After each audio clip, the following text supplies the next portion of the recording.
C4005, ondes sismiques et organisation de la Terre en profondeur.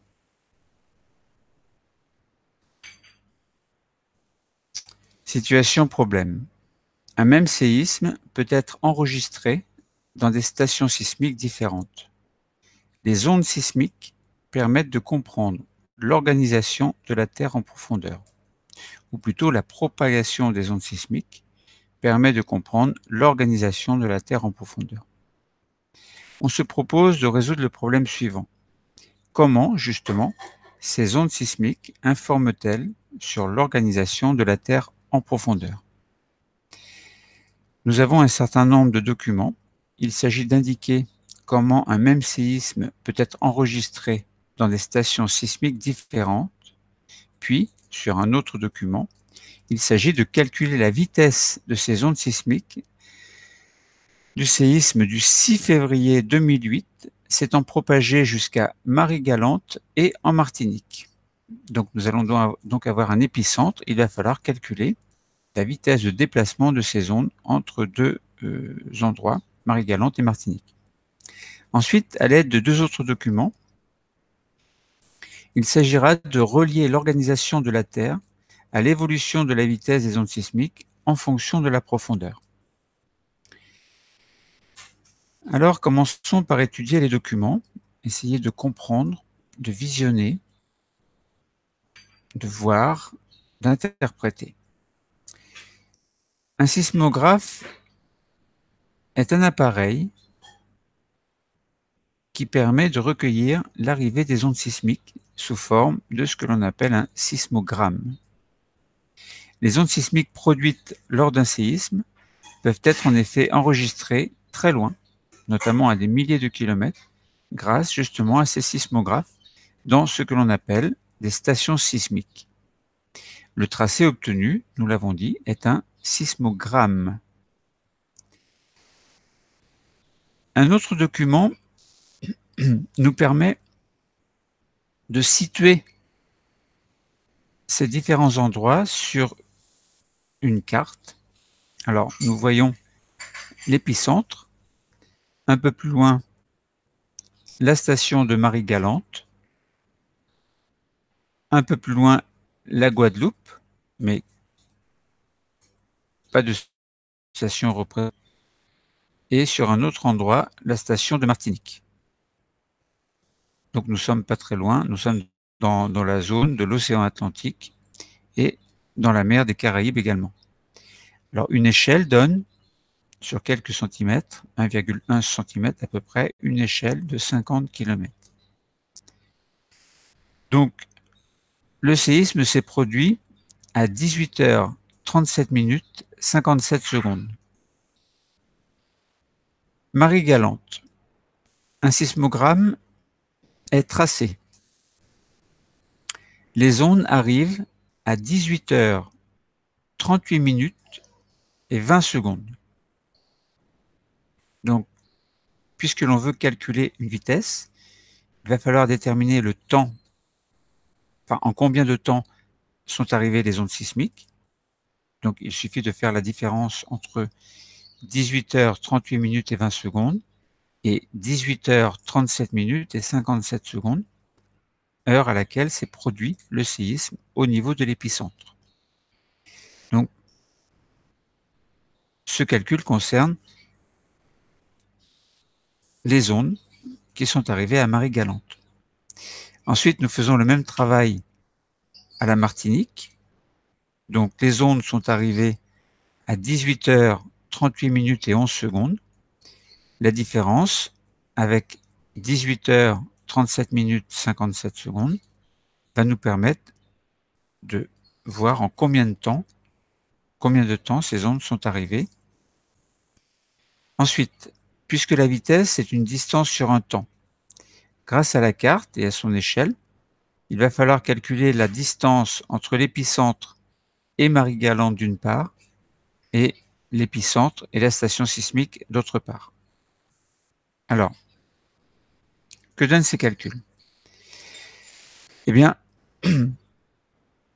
calculons d'abord la vitesse des ondes sismiques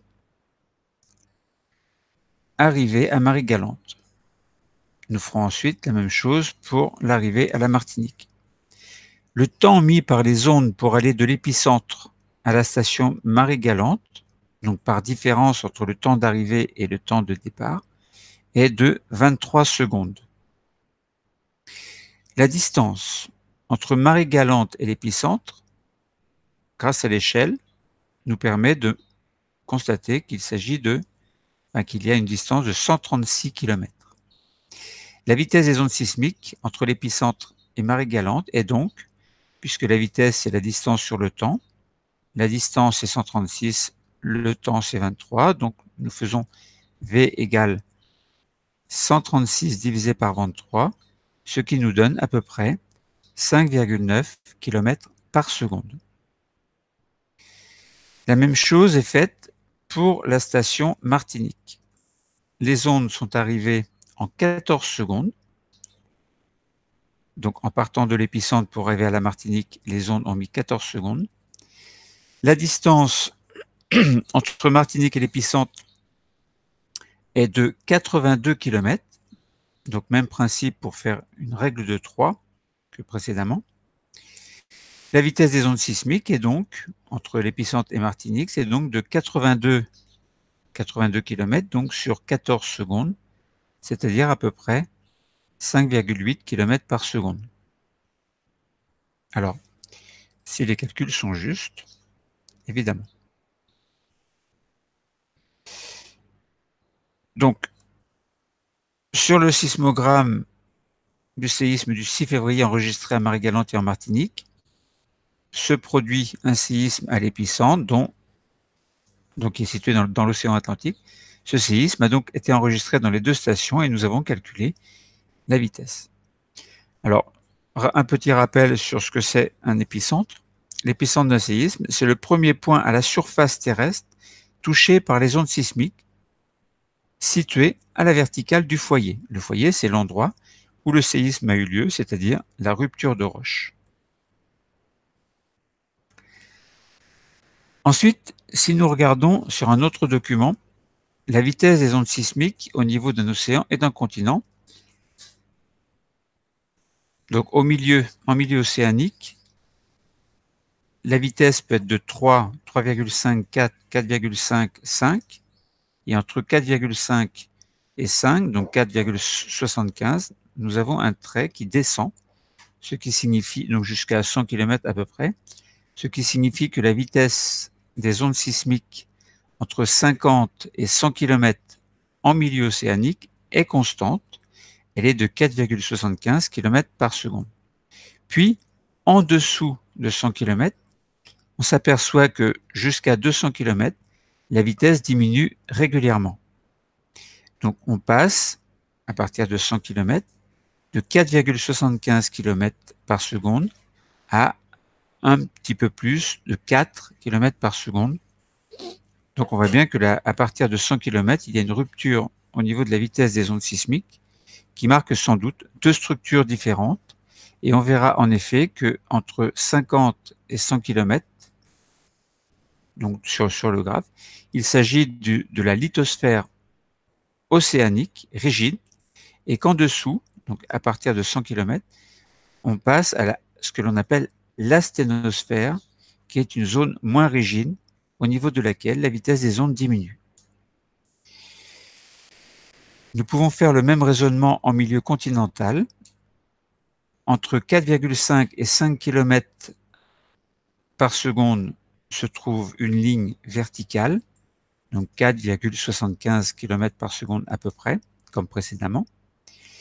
Et jusqu'à 150 km, la vitesse est constante, c'est-à-dire reste toujours à 4,75 km par seconde. Puis à partir de 150 km, alors que précédemment c'était à partir de 100 km en milieu océanique, eh bien la vitesse des ondes diminue régulièrement jusqu'à atteindre 4 km par seconde à une profondeur de 200 km comme précédemment. Donc nous voyons là qu'il y a une rupture au niveau de la vitesse des ondes sismiques, donc en milieu continental de 50 à 150 km. Il y a ce que l'on appelle une structure donc appelée lithosphère continentale. Donc, il s'agit d'une structure rigide. En fait, il s'agit d'une plaque tectonique dont l'épaisseur va jusqu'à 150 km. Ensuite, il y a ce que l'on appelle l'asténosphère, qui est une zone de moindre rigidité, au niveau de laquelle la vitesse des ondes sismiques diminue. Donc, ce graphe permet de montrer qu'il y a deux structures. Les plaques tectoniques, que l'on appelle aussi plaques lithosphériques, donc jusqu'à 100 km en milieu océanique, et jusqu'à 150 km en milieu continental. Et deuxième structure, donc de moindre rigidité, au niveau de laquelle la vitesse des ondes diminue, donc de 100 jusqu'à 200 km en milieu océanique et de 150 jusqu'à 200 km en milieu continental. Donc, les courbes ont été obtenues en analysant la vitesse de propagation d'ondes située, donc issue de milliers de séismes et enregistrée au niveau de centaines de stations. La diminution de vitesse observée est donc liée à une baisse de rigidité des roches dans une zone que l'on appelle l'asténosphère. Donc, tout ce qui est au-dessus de l'asténosphère s'appelle lithosphère. Alors, si on est en milieu océanique, lithosphère océanique. Si on est en milieu continental, lithosphère continentale. Voilà pour la structure du globe en profondeur. Alors, un autre document nous montre les caractéristiques géologiques profondes des zones continentales et océaniques.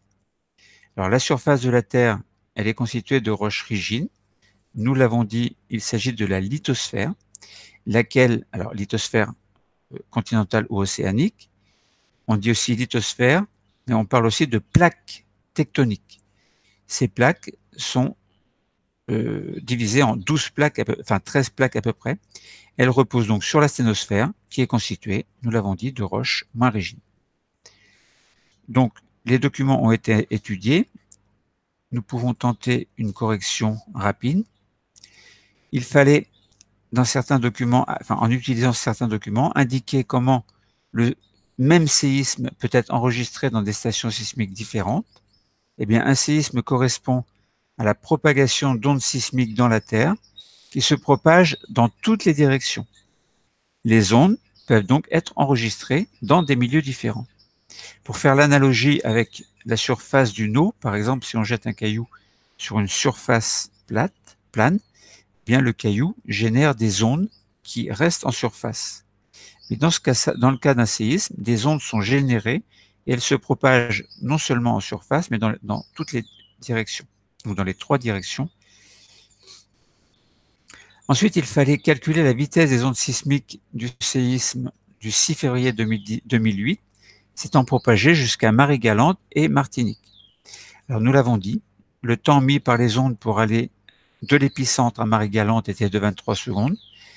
La distance entre les deux endroits était de 136 km et nous avons calculé une vitesse de déplacement des ondes sismiques de 5,9 km par seconde. Ensuite, même travail pour la Martinique. Donc, entre l'épicentre et Martinique, les ondes ont mis 14 secondes. La distance entre l'épicentre et Martinique était de 82 km et la vitesse, par conséquent, était de 5,8 km par seconde. Ensuite, il fallait relier l'organisation de la Terre à l'évolution de la vitesse des ondes sismiques en fonction de la profondeur. Eh bien, l'étude de la vitesse des ondes sismiques permet de constater un ralentissement dû à une baisse de rigidité des roches traversées. Il se produit à 100 km en milieu océanique et à 150 km en milieu continental. Cette limite marque la frontière entre la lithosphère et l'asténosphère. Alors, lithosphère océanique ou lithosphère continentale et l'asténosphère. On ne sépare pas asténosphère, on n'a pas l'asténosphère continentale et océanique, donc c'est la même chose, c'est la même asténosphère que l'on soit en milieu continental ou en milieu océanique. Donc, au final, les connaissances bien concernaient le globe terrestre en ce qui concerne les ondes sismiques et l'organisation de la Terre en profondeur. Le cours est terminé. Merci.